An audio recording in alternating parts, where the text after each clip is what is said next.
I'm Amy from the Unmistakably You Wedding Academy, and I'm here today with Jody from Something New Officiant. Hi Jody, how are you? Good, thank you for having me. Thanks for being here. Why don't you tell us a little bit about what you do?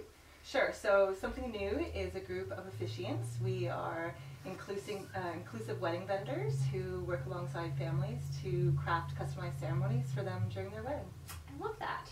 And if a couple were meeting you for the first time, what kinds of things should they be thinking about or asking you, or sort of how would you direct the discussion with them? Sure, so I always tell my clients that it's a little bit like an awkward first date when we Absolutely. sit there and we're just trying to get enough of a sense of whether or not there's a connection that we'd want to pursue further as we work together. So there's lots of lists online, and of course you can prompt, I'm sure you're covering with people, what they should be asking their officiant when they meet with them. So there's standard questions that people should be bringing with them, like pragmatically, how many ceremonies do you book in a day?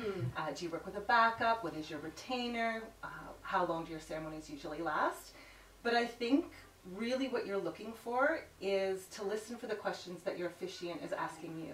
Right. Because your officiant really should be centering your unique love story by asking you to share what is it that you would like to experience when you look at each other at the end of your day. How will you know that your day was what you were hoping for it to be? And through the questions that your officiant is asking you, that client should get a sense of, okay, I get that I'm the center of this moment, that it's not about the officiant.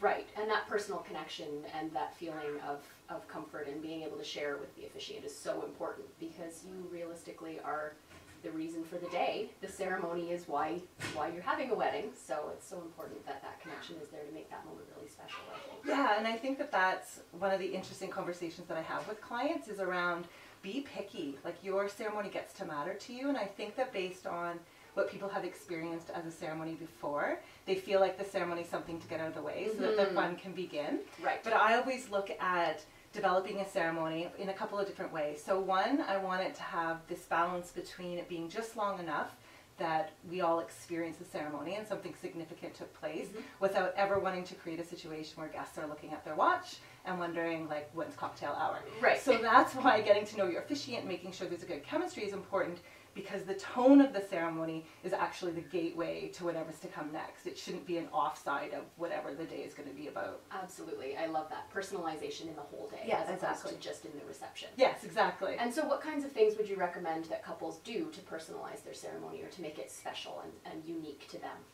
So first off, I think the choice of officiant and making sure that their officiant is nimble and go with the flow with them and can offer lots of creative ideas about what it will mean to customize the ceremony for them in particular.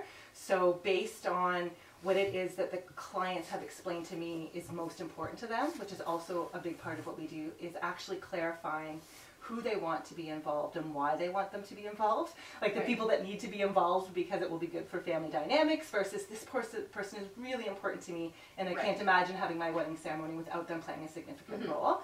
Getting a sense of how humorous do they want it to be, how lighthearted, what is the balance of intimacy that they want to share in front of family and friends versus how private they want to be about what they choose to share in front of their family and friends. And then from there, we will look at ways to involve the people that need to be involved in the ceremony in ways that make most sense for them. We often think about things like unity ceremonies or symbolic gestures of family blending, bringing those things together. But there's so many different ideas that can make sense for that particular couple within the context of their family that they may not have even explored before, and only are seeing what they see on Pinterest as ways to do customized ceremony. Like, there's so many other ideas about what's possible. Yeah. Absolutely. So where can people find you, Jody? Sure. So probably the easiest way that people can find us is through our social media feeds. So look up Something New Officiant on Facebook and Instagram, or they can message me directly, jody@jodyhall.ca, and I'll be sure to connect them either with myself or with my two amazing co-officiants, Tori and Marcy. That's fantastic. Thanks so much for being here today. Thank you.